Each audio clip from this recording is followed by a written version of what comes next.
कहानी की शुरुआत में हम देखते हैं कि किंगसन जॉम्बी से बचने के लिए जान बचाकर भागता है और बिल्डिंग के पाइप वाले शाफ्ट में छिप जाता है। किसी तरह वह जॉम्बी से पीछा छुड़ाकर ऊपर छत की तरफ चढ़ने लगता है। रास्ते में वह पुलिस को कॉल करने के लिए फोन निकालता है, लेकिन पता चलता है कि सरकार ने पूरा इलाका सील कर दिया है। फोन में बिल्कुल नेटवर्क नहीं है। मजबूर होकर किंगसन खुद ही रास्ता ढूंढने लगता है। वह शाफ्ट के नीचे पहुंचकर उसे तोड़कर निकलने की कोशिश करता है, लेकिन आवाज सुनकर जॉम्बी आ जाते हैं। उनकी डरावनी आवाज सुनकर वह रुक जाता है। डर तो बहुत लगता है, लेकिन उसे अपनी पसंद की लड़की याद आती है जो क्लास में उसका इंतजार कर रही है। हिम्मत जुटाकर वह बाहर निकलने का फैसला करता है। किंगसन अपनी फुर्ती से जॉम्बी को चकमा देकर निकल जाता है और क्लासरूम की तरफ भागता है, लेकिन रास्ते में बहुत जॉम्बी होने की वजह से वह एक म्यूजिक रूम में छिप जाता है। उधर उसके दोस्त परेशान हो जाते हैं, तो वे ड्रोन से उसे ढूंढते हैं और आखिरकार म्यूजिक रूम में उसे ढूंढ लेते हैं। क्लास मॉनिटर प्लान बनाता है कि सब लोग जॉम्बी से बचते हुए किंगसन तक पहुंचेंगे और फिर साथ में छत पर जाकर हेलीकॉप्टर का इंतजार करेंगे। पूरा स्कूल जॉम्बी से भरा हुआ है, इसलिए बिना पकड़े जाना मुश्किल है। तब मॉनिटर एक आइडिया देता है। वह अनाउंसमेंट रूम से बिल्डिंग के दाईं तरफ स्पीकर ऑन कर देता है। आवाज सुनकर सारे जॉम्बी उधर चले जाते हैं और ये लोग बाईं तरफ से निकलने लगते हैं। लेकिन इस शोर से एक खतरनाक चीज जाग जाती है। स्कूल का गुंडा डाओगे, जिसे पहले जॉम्बी ने काट कर मार दिया था, वो अब आधा इंसान आधा जॉम्बी बनकर वापस आता है और किंगसन से बदला लेना चाहता है। इधर रास्ता साफ होने के बाद सब लोग धीरे धीरे किंगसन को ढूंढने निकलते हैं, लेकिन एक जॉम्बी बचा रह जाता है और सब पर हमला कर देता है। तभी सुहयोग पीछे रुककर उसे रोकता है ताकि बाकी लोग भाग सकें। लड़ाई में सुहयोग फंस जाता है, लेकिन तभी डाओगे आकर उसे बचाता है। असल में वो किंगसन का पता जानना चाहता है। सुहयोग अपने दोस्त को धोखा नहीं देता, जिससे गुस्से में डाओगे उससे लड़ने लगता है। अब डाओगे बहुत ताकतवर हो चुका है और आसानी से सुहयोग को हरा देता है। तभी मॉनिटर उसे बचाने वापस आता है, लेकिन डाओगे उसे काट लेता है और दूर फेंक देता है। ये देखकर सुहयोग गुस्से में आकर पूरी ताकत से डाओगे को बिल्डिंग से नीचे फेंक देता है, लेकिन डाओगे फिर भी जिंदा बच जाता है। आखिरकार सुहयोग और मॉनिटर बाकी ग्रुप के साथ किंगसन से मिल जाते हैं। तभी सब देखते हैं कि मॉनिटर के हाथ पर काटने का निशान है। सब डर जाते हैं कि वो भी जॉम्बी बन सकता है। सुहयोग समझाता है कि ये काट जॉम्बी का नहीं, डाओगे का है, लेकिन किंगसन को याद है कि डाओगे तो पहले ही मर चुका था। इसका मतलब वो अब कोई खतरनाक नया प्राणी बन चुका है, इसलिए मॉनिटर के बदलने का खतरा अभी भी है। सबको डर न लगे, इसलिए मॉनिटर खुद ही ग्रुप से अलग होने का फैसला करता है। सुहयोग भी उसके साथ खड़ा हो जाता है और कहता है अगर वो जॉम्बी बना तो वो उसे लेकर खुद कूद जाएगा। अब सबको छत पर पहुंचने का प्लान बनाना है। वो लोग चालाकी से क्लास में जॉम्बी को अंदर बुलाते हैं, फिर शोर मचाकर और जॉम्बी खींच लेते हैं ताकि बाकी रास्ता खाली हो जाए। जैसे ही रास्ता साफ होता है, सब पीछे के दरवाजे से निकल जाते हैं, लेकिन जॉम्बी फिर पीछे पड़ जाते हैं और डाओगे भी उनके साथ होता है। वो किंगसन को मारना चाहता है। किसी तरह सब छत पर पहुंच जाते हैं और तभी हेलीकॉप्टर भी आ जाता है, लेकिन एक स्वार्थी आदमी दरवाजा लॉक कर देता है और उन्हें अंदर नहीं आने देता। अब सब फंस जाते हैं और जॉम्बी उनसे बस कुछ ही दूर होते हैं। मजबूरी में सब लड़ने के लिए तैयार हो जाते हैं। तभी मॉनिटर एक आइडिया देता है। वो लोग पर्दा डालकर जॉम्बी को ढक देते हैं। जॉम्बी सामने कुछ नहीं देखते तो शांत हो जाते हैं, लेकिन तभी डाओगे फिर सामने आ जाता है, इस बार और भी खतरनाक रूप में। किंगसन उस पर हमला करता है, लेकिन उसका कुछ नहीं बिगड़ता। डाओगे उसे पकड़कर उसकी आंख निकालने वाला होता है। तभी मॉनिटर, जो अब खुद भी आधा जॉम्बी बन चुका है, अचानक बहुत ताकतवर होकर डाओगे को दूर फेंक देता है। इसी बीच हेलीकॉप्टर छत पर उतर जाता है और पुलिस वाला पूछता है क्या अंदर और भी कोई जिंदा बचा है। वो हरामी लड़का झूठ बोल देता है कि पूरे स्कूल में वही अकेला जिंदा बचा है, इसलिए हेलीकॉप्टर उसे ही लेकर उड़ जाता है। इधर जब बाकी लोग किसी तरह दरवाजा खोलते हैं, तब तक हेलीकॉप्टर जा चुका होता है। सब मजबूर होकर बस उसे दूर जाते देखते रह जाते हैं। अब उनके पास बचने का कोई आसान रास्ता नहीं बचता। तभी अचानक डाओगे फिर से पूरी ताकत के साथ वापस आ जाता है। अच्छी बात ये होती है कि किंगसन समय रहते दरवाजा बंद कर देता है। डाओगे दरवाजा नहीं तोड़ पाता तो वो रात का इंतजार करता है और पाइप के रास्ते छत पर चढ़ने का प्लान बनाता है। एक जॉम्बी चुपके से छत पर चढ़ रहा होता है, लेकिन ऊपर के बच्चों को पता नहीं चलता। तभी कोने में बैठा शाओझाओ उसे देख लेता है। वो बाकी लोगों को बताने ही वाला होता है कि जॉम्बी उसे पकड़ लेता है। तभी किंगसन ये देख लेता है और बचाने दौड़ता है, लेकिन डाओगे उसे आसानी से पकड़ लेता है और उसकी आंख निकालने की कोशिश करता है। शाओझाओ बचाने आता है, लेकिन डाओगे उसे दूर फेंक देता है। सुहयोग भी लड़ने आता है, लेकिन डाओगे के सामने उसकी ताकत कम पड़ जाती है। डाओगे कहता है कि वो सिर्फ किंगसन को मारना चाहता है, बाकी को छोड़ देगा। लेकिन सब दोस्त किंगसन के साथ खड़े रहते हैं और मिलकर लड़ने का फैसला करते हैं। फिर भी डाओगे सब पर भारी पड़ता है। तभी क्लास मॉनिटर आता है, जो अब खुद भी आधा इंसान आधा जॉम्बी बन चुका है और डाओगे से बराबरी की लड़ाई करता है। दोनों काफी देर तक लड़ते हैं। आखिर में मॉनिटर उसे छत से नीचे फेंक देता है, लेकिन डाओगे फिर भी नहीं मरता। अब सब समझ जाते हैं कि छत पर रहना सुरक्षित तो है, लेकिन हमेशा के लिए नहीं, क्योंकि भूख से मर जाएंगे। इसलिए किंगसन प्लान बनाता है कि स्कूल के पीछे वाले पहाड़ से दूसरे शहर भागेंगे। तभी तेज गरज के साथ बारिश शुरू हो जाती है। बारिश और बिजली की आवाज से ज़ॉम्बी कमजोर हो जाते हैं। ये भागने का सही मौका होता है। सब नीचे उतरते हैं और धीरे धीरे पहली मंजिल तक पहुंच जाते हैं, लेकिन बाहर निकलने का रास्ता बंद होता है तो उन्हें रेलिंग कूदकर जाना पड़ता है। तभी किंगसन अपनी माँ को देखता है और ये सबसे भावुक सीन होता है। लेकिन थोड़ी देर में उसे समझ आता है कि उसकी माँ अब ज़ॉम्बी बन चुकी है। असल में उसकी माँ उसे बचाने स्कूल आई थी, लेकिन रास्ते में ही ज़ॉम्बी का शिकार हो गई। दोस्त लोग उसे मारने लगते हैं। ये देखकर किंगसन टूट जाता है। वो अपने दोस्तों को धक्का देता है और गुस्से में उन्हें मारने लगता है। फिर सबको समझ आता है कि वो ज़ॉम्बी किंगसन की माँ है। सबको बहुत पछतावा होता है। किंगसन आखिरी बार माँ को देखना चाहता है, लेकिन तभी और ज़ॉम्बी आ जाते हैं तो सबको भागना पड़ता है। शाओ झाओ जबरदस्ती किंगसन को वहाँ से ले जाता है। पीछे माँ की यादें किंगसन के दिमाग में घूमती रहती हैं। अब वो बिल्कुल अकेला हो चुका है। आगे भागते समय एक लड़की गिर जाती है। काले कपड़े वाली लड़की उसे बचा सकती थी, लेकिन वो स्वार्थी निकलती है और उसे छोड़कर भाग जाती है। तभी कुछ सीनियर स्टूडेंट्स आकर गिरी हुई लड़की को बचा लेते हैं, लेकिन वो स्वार्थी लड़की अकेली रह जाती है और ज़ॉम्बी उसे घेर लेते हैं। आखिर में वो मारी जाती है। उधर बाकी लोग एक स्पोर्ट्स हॉल में छिप जाते हैं। उन्हें लगता है कि अब वो सुरक्षित हैं, लेकिन मॉनिटर को खतरे का अंदेशा हो जाता है। पूरा हॉल ज़ॉम्बी से भरा होता है। सब भागकर एक स्टोर रूम में जाते हैं। एक घायल सीनियर अपनी जान देकर बाकी सबको बचाता है। वो ज़ॉम्बी को रोकता है ताकि बाकी लोग अंदर छिप सकें। अंदर जाकर सब लोहे की रैक से बैरिकेड बनाते हैं और उसे धक्का देकर बाहर निकलने की कोशिश करते हैं, लेकिन ज़ॉम्बी बहुत ज्यादा हो जाते हैं और रैक आगे नहीं बढ़ पाता। तभी एक लड़की फंस जाती है और उसे बचाने में गुनियोंग साथी खुद ज़ॉम्बी के काटने का शिकार हो जाता है। उसे पता चल जाता है कि अब वो नहीं बचेगा, तो वो खुद की जान देकर बाकी लोगों को बचाने का फैसला करता है। उसकी मदद से रैक आगे बढ़ता है और सब आगे निकलते हैं, लेकिन थोड़ी देर में वो खुद ज़ॉम्बी बन जाता है। किंगसन उसे मार नहीं पाता। वो भावुक हो जाता है। आखिरकार सब गेट तक पहुंचते हैं, लेकिन गेट बाहर से बंद होता है। ज़ॉम्बी पीछे से आ रहे होते हैं और हालात खराब हो जाते हैं। तभी बैरिकेड टूटने लगता है और आधा इंसान आधा ज़ॉम्बी बना मॉनिटर अचानक अपनी पूरी ताकत दिखाता है। तभी सबको हैरान करते हुए मॉनिटर अपने हाथों से ही लोहे की रैक वापस खींच लाता है, लेकिन बाकी लोग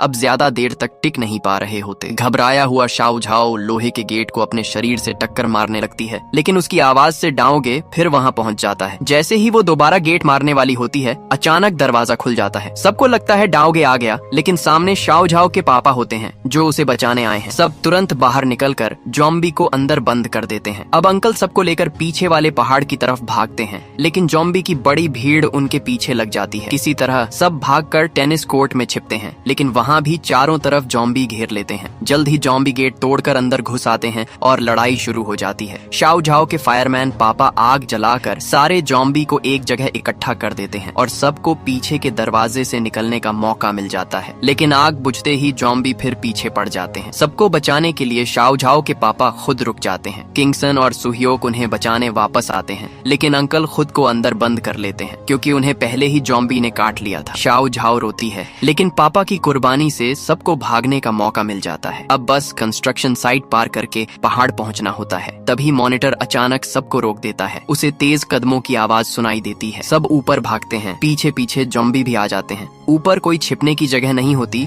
तभी उन्हें बाहर एक छोटा सा बालकनी दिखता है। सब चुपचाप वहाँ छिप जाते हैं। ज़ॉम्बी बस एक दीवार की दूरी पर होते हैं। तभी शाओ झाओ गुस्से में सरिया उठाकर पापा का बदला लेने जाना चाहती है, लेकिन किंगसन उसे रोक लेता है। वो रोने लगता है और एक लड़की उसका मुंह बंद कर देती है ताकि आवाज न निकले। इसी बीच मॉनिटर के अंदर का ज़ॉम्बी वायरस फिर एक्टिव होने लगता है। उसे काटने का मन करता है, लेकिन वो खुद को कंट्रोल कर लेती है। सुहियोक तुरंत उसकी आंखों पर पट्टी बांध देता है, लेकिन तभी डाओगे वहाँ पहुँच जाता है। किंगसन उस पर हमला करता है, लेकिन डाओगे बहुत ताकतवर होता है। वो किंगसन को पकड़कर काट लेता है और उसे मारने की कोशिश करता है। तभी अचानक आसमान में ड्रोन आ जाते हैं जो तेज आवाज कर रहे होते हैं। ज़ॉम्बी और डाओगे दोनों इस आवाज से कमजोर पड़ जाते हैं। सरकार ने प्लान बनाया होता है कि सब ज़ॉम्बी को एक जगह इकट्ठा करके बम से उड़ा दिया जाए। इस मौके का फायदा उठाकर किंगसन डाओगे को नीचे गिरा देता है। अब किंगसन खुद भी काटा जा चुका होता है। उसे पता है उसके पास समय कम है, इसलिए वो अपने दोस्तों को बचाने के लिए खुद ज़ॉम्बी को भटकाने का फैसला करता है। जाने से पहले वो शाओझाओ से अपने प्यार का इजहार करता है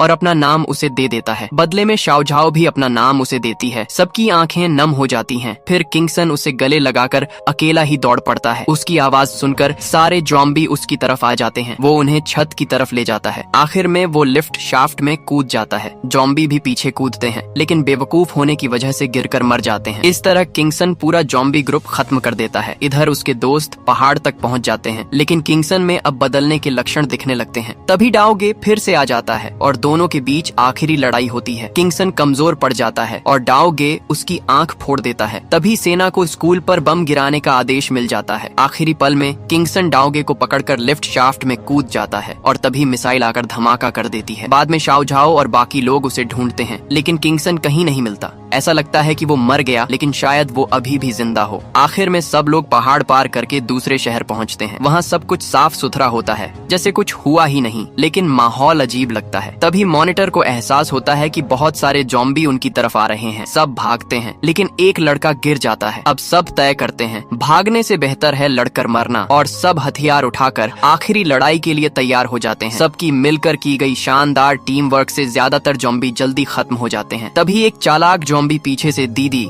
लीजिए पर हमला करने की कोशिश करता है, लेकिन यूजन तुरंत अपनी जान की परवाह किए बिना उनके आगे आकर वार झेल लेता है। आखिर सब मिलकर उस ज़ॉम्बी को मार देते हैं, लेकिन यूजन के गले में कट लग चुकी होती है। दीदी अपने भाई को इस हालत में देखकर टूट जाती है। थोड़ी ही देर में यूजन तड़पने लगता है। दोस्त लोग समझ जाते हैं कि अब वो नहीं बचेगा, इसलिए उसे खत्म करने की तैयारी करते हैं, लेकिन दीदी अपने भाई पर हाथ नहीं उठा पाती। तभी यूजन पूरी तरह कंट्रोल खो देता है और ज़ॉम्बी बनकर अपनी ही बहन पर हमला कर देता है। आखिरी पल में मॉनिटर उसे रोक देता है। अपने भाई को खोकर दीदी बुरी तरह टूट जाती है, लेकिन रुकने का वक्त नहीं होता। मॉनिटर को एहसास होता है कि और ज़ॉम्बी उनकी तरफ आ रहे हैं, तो सबको आगे बढ़ना पड़ता है। चलते चलते मॉनिटर के अंदर का वायरस फिर एक्टिव हो जाता है। उसे इंसानों को खाने की इच्छा होने लगती है। अपने दोस्तों को नुकसान से बचाने के लिए वो चुपचाप उनसे दूर चला जाता है। कुछ देर बाद सुहयोग को पता चलता है कि मॉनिटर गायब है, तो वो शाओझाओ के साथ उसे ढूंढने निकलता है। जब वो उसे पाते हैं तो देखकर दंग रह जाते हैं। मॉनिटर एक लाश खा रहा होता है, फिर भी वो उसे छोड़ते नहीं, क्योंकि वो उनका अपना दोस्त है। अचानक मॉनिटर बेकाबू होकर शाओझाओ पर हमला कर देता है। सुहयोग हथियार उठाता है, लेकिन दोस्त पर वार नहीं कर पाता। आखिर में मॉनिटर खुद को कंट्रोल कर लेता है। उसे लगता है कि अब वो अपने दोस्तों के साथ रहने लायक नहीं है, इसलिए वो हमेशा के लिए उनसे दूर जाने का फैसला करता है। लंबे सफर के बाद बाकी लोग आखिरकार एक सुरक्षित कैंप शेल्टर पहुंच जाते हैं। इस सफर में उन्होंने बहुत कुछ खोया होता है। दोस्त, परिवार, सबकी कुर्बानी से ही वो यहाँ तक पहुँच पाए हैं। अब वो शेल्टर में रहने लगते हैं, लेकिन शाओझाओ अक्सर चोरी छिपे पीछे पहाड़ पर जाकर अपने खोए हुए दोस्तों को याद करता है। किंगसन की दी हुई निशानी वो हमेशा संभाल कर रखता है। एक दिन उसे दूर से स्कूल की छत पर रोशनी दिखती है। उसे शक होता है कि शायद मॉनिटर वापस वहाँ आ गया है। वो ये बात बाकी दोस्तों को बताता है